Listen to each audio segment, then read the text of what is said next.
o sus pozos de brocal. Esas son las capas freáticas. Este proceso es la infiltración. De la capa freática a veces el agua brota a la superficie en forma de fuente, formando arroyos o ríos. Tarde o temprano, toda esta agua volverá nuevamente a la atmósfera, debido principalmente a la evaporación. Un aspecto a destacar en el ciclo hidrológico es su papel en el transporte de sustancias. La lluvia caída disuelve y arrastra sales hacia el mar, donde se concentra y precipitan. O sea, precipitan en este caso se van al fondo del mar. Los sedimentos formados entran en los ciclos geológicos diagenéticos, o sea, todos los sedimentos, el lodo, la tierra arrastradas por las escorrentías durante la lluvia, se van a ir a depositar en las tierras más bajas y esto da formación geológica. El ciclo hidrológico se puede considerar como una operación de lixiviado a escala planetaria.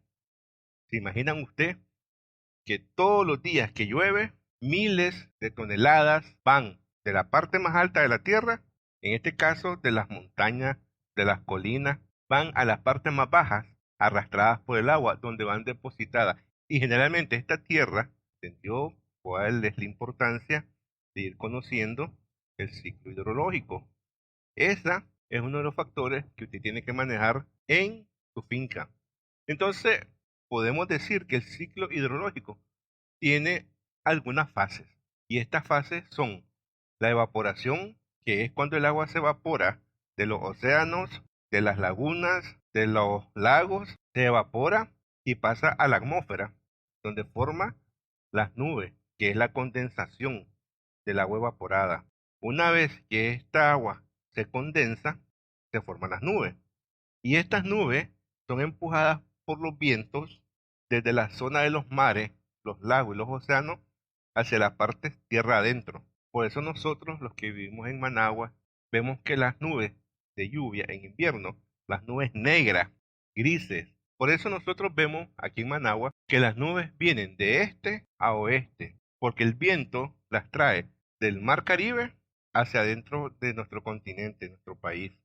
Ahora, cuando el viento sopla del sur en Managua, aquí en Nicaragua, cuando el viento entra por el lado de Guanacaste en Costa Rica y viene hacia acá, nosotros vemos que las nubes oscuras de lluvia vienen subiendo del lado sur. Y esto indica que es una lluvia segura. Es más segura la lluvia del sur que la lluvia del este.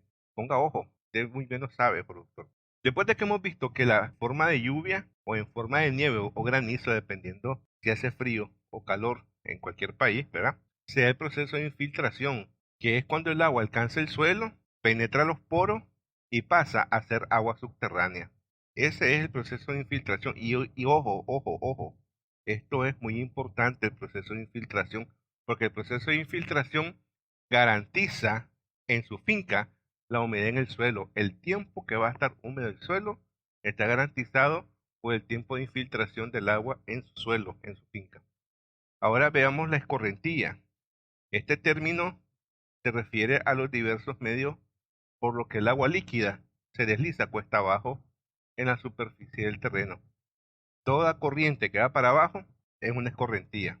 La circulación subterránea se produce a favor de la gravedad, como la escorrentía superficial, de la que se puede considerar una versión, pero bajo el suelo.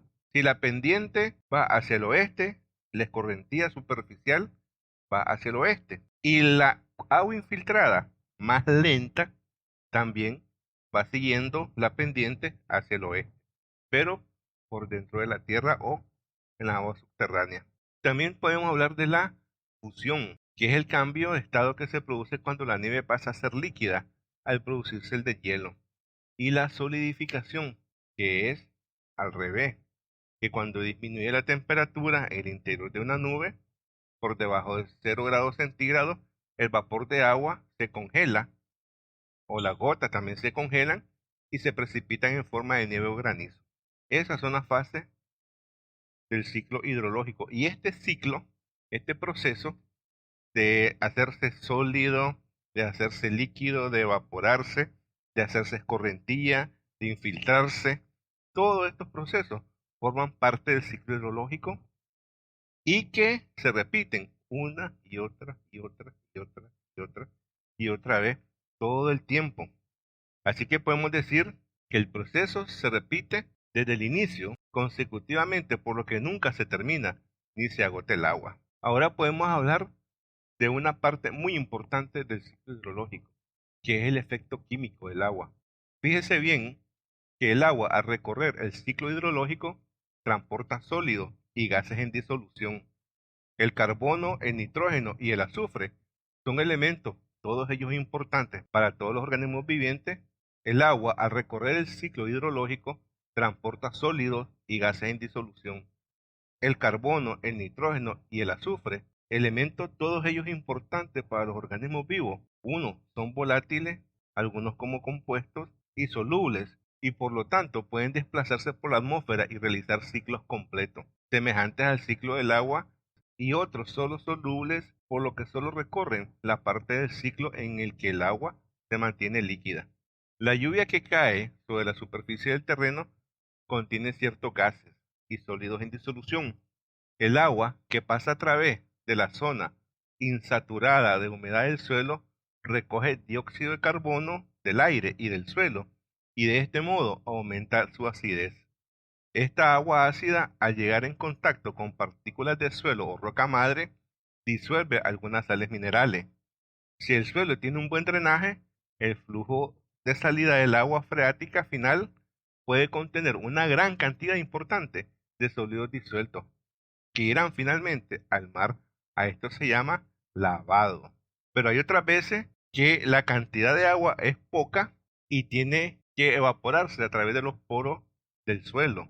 Y esto se da por el proceso de capilaridad, que es cuando el agua sale del suelo hacia arriba a la superficie del suelo y se forman aquellas costras blancas de sal cuando hay muchas sales disueltas en el suelo. El agua limpia de sales cuando lixivia o hace que la sal se deposite en la parte superior del suelo por la evaporación a través del proceso de los vasos capilares. Muy interesante, ¿verdad? Así que si usted tiene ese problema, sépalo. O es mal drenaje o es poca la cantidad de agua que está aplicando. Tiene problemas de salinidad. Bien, creo que hemos explicado muy bien el proceso del ciclo hidrológico. Vamos a hablar ahora sobre la importancia del carbono. Vamos a hablar ahora sobre la importancia del hidrógeno. Bien, después de que te he explicado de la manera más sencilla y más cortita, o sea, en versión corta, el ciclo hidrológico, vamos a ver el ciclo del nitrógeno. El nitrógeno es un elemento increíblemente versátil que existe en forma inorgánica y en forma orgánica, y a la vez en muchos y diferentes estados de oxidación. ¿Cuál es la importancia del nitrógeno? El nitrógeno es importante para todas las formas de vida del planeta. O dicho en otras palabras, todas las formas de vida dependen del nitrógeno, porque es el componente esencial de proteínas, de ácidos nucleicos y otras macromoléculas fundamentales del metabolismo de los organismos vivos.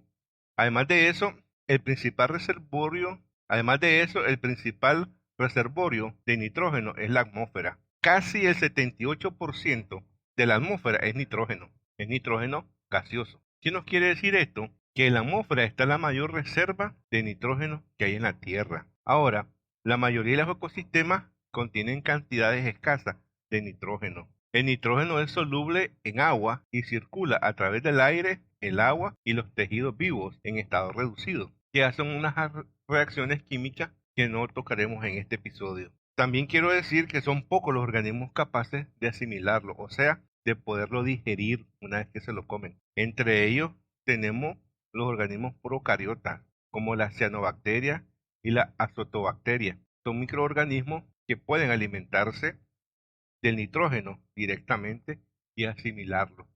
Esto es que lo pueden convertir, ¿verdad?, en otras sustancias dentro de su cuerpo. Ahora, hay que decir y señalar y ser muy claro de que no se conoce ningún organismo eucariota que fije nitrógeno. Así que los organismos fotoautótrofos, como son las plantas o las algas, requieren por lo general de nitrato. La fórmula del nitrato es NO3 3 negativo, como forma de ingresar su nitrógeno. Los heterótrofos, por ejemplo los animales, necesitan el nitrógeno ya reducido, de forma que los radicales de amino son los principales componentes que se presentan en la materia viva. Fíjense que lo interesante de todo esto es saber cómo se vienen uniendo los eslabones de la cadena. Si usted escuchó nuestro programa anterior, nuestro episodio anterior sobre materia orgánica y la biota del suelo, usted se dará cuenta que los organismos del suelo se alimentan de la materia orgánica que ha caído en el suelo y estos descomponen la materia orgánica. Quiere decir que van descomponiendo los alimentos más complejos en alimentos más elementales. Por eso es la importancia de conocer los ciclos y de conocer cómo trabaja cada parte del ciclo en su finca. Ahora, el ciclo de nitrógeno es un ciclo cerrado, igual que el del agua. El ciclo de nitrógeno es un proceso por el cual el nitrógeno circula y recircula a través del mundo. Quiero decirle que la cantidad de nitrógeno en el mundo no cambia. Lo que cambia son las cantidades que están disponibles según las condiciones locales, pues.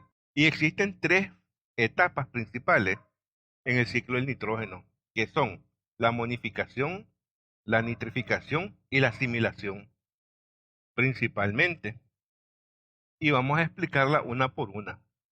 La amonificación no es más que el proceso por el cual los compuestos nitrogenados encontrados en el suelo, producto de la descomposición de materiales orgánicos complejos, tales como proteínas, aminoácidos, ácidos nucleicos y nucleótidos, son degradados a compuestos simples por organismos que habitan en el suelo, principalmente bacterias y hongos. Estos microorganismos metabolizan estos compuestos y liberan el exceso de nitrógeno en forma de amoníaco o ion amonio. Usted ha visto el proceso de amonificación. No me va a decir que no ha visto una planta con un montón de hongo encima. Ese proceso es cuando el hongo, nosotros le decimos, miren, el hongo está pudriendo el tronco. Lo que está pasando en ese momento es que el hongo se está alimentando de la materia orgánica de la planta y está descomponiendo todos los elementos que tiene la planta en elementos más sencillos, más fáciles de poder ser asimilados o consumidos por otros organismos. Fíjense bien cómo trabaja la naturaleza. Por eso es interesante saber conocer cómo trabaja todo el ciclo. Así que vamos a decir que la amonificación es la conversión del nitrógeno que está en la materia viva y que aparece principalmente como grupos amino o imino en ion amonio. En la amonificación se da el proceso de cambiar el nitrógeno amino a nitrógeno amonio. ¿Se fijan? Porque es bueno aprender todas estas cosas. Así usted va a ir valorando la materia orgánica que tiene en su finca, en el suelo. No la va a quemar. Esa es la parte del manejo agroecológico del proceso del nitrógeno que también tiene que ver con el proceso hidrológico del agua. Bien, entonces el segundo proceso que tiene el ciclo del nitrógeno es la nitrificación. La nitrificación es el proceso por el cual varias especies comunes de bacterias en los suelos son capaces de oxidar el amoníaco o el ion amonio. Es un proceso químico que genera energía y la energía liberada en este proceso es utilizada por estas bacterias como fuente de energía primaria. Un grupo de bacterias oxida el amoníaco o ion amonio a nitrito y luego otro grupo de bacterias lo oxida a nitrato. El proceso de asimilación no es nada más que la transferencia de los compuestos de amonio a ser convertidos en aminoácidos, en proteínas, ácidos nucleicos y nucleótidos por las plantas y por los animales. Después de todo el proceso de conversión de la materia orgánica a nitritos, de nitritos a nitratos, los nitratos vuelven a entrar de nuevo al ciclo en los seres vivos a través de los aminoácidos, las proteínas, los ácidos nucleicos y los nucleótidos por la asimilación de las plantas y de los animales. Así es como el ciclo se completa. Las plantas y los animales mueren en el suelo, se forman en compuestos nitrogenados que son procesados por los microorganismos del suelo, son absorbidos por las raíces de las plantas, estos compuestos nitrogenados, y más luego son reconvertidos a compuestos orgánicos. Y así vuelve el ciclo. Las plantas se vuelven a descomponer. Pero ¿cómo sucede el ciclo completo del nitrógeno? El ciclo del nitrógeno lo podemos iniciar cuando las plantas y los animales mueren. Y estos son descompuestos en el suelo. Y su parte nitrogenada es degradada a las partes más sencillas, que